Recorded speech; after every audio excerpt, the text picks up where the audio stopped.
Kuya Kim pa picture. Nandito tayo ngayon sa isang lugar na kung saan walang nakakaalam. At marami po tayong nakikita mga establishment na talaga naman napabayaan. Tulad ng alin po. Ito, dapat dyan ay nilalagay sa National Museum. Bakit? Kailangan siyang i-preserve para sa gayon ay magkaroon ng idea kung ano man ang ating mga susunod na henerasyon. At ito'y matatagpuan sa Asador Dos Mentiras. Kaya come and get it. Come and get it. Yes, kunin niyo yung halaman na yun. Ano pa? Trivia.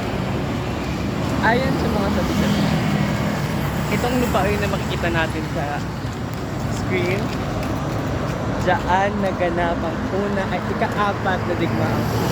Ika-4 tangina. Wala pa palang birthday. Doon daw magaganap ayon sa May pakrang pulubi doon, no? Kuya Kim, hinahabol tayo ng pulubi. ayon din sa mga psychologists, yung mga nagkakaroon sa problema sa utak, kaya ng baklang yan. Ayun ay mga taong kulang sa simpatsya at arugalo ng tao. Mahal. Kaya kailangan natin sila pagtuunan ng pansin.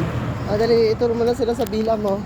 Andito tayo ngayon sa Tagaytay at itutur ko kayo sa isang most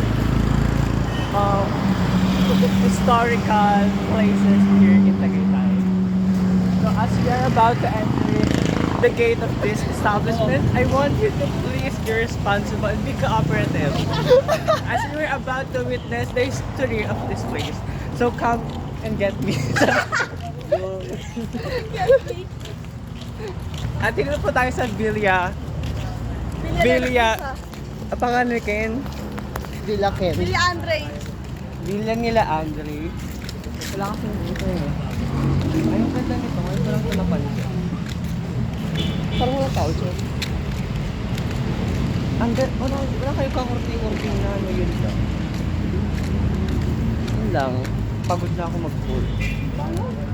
Di ba na naturo ng maayos? As you will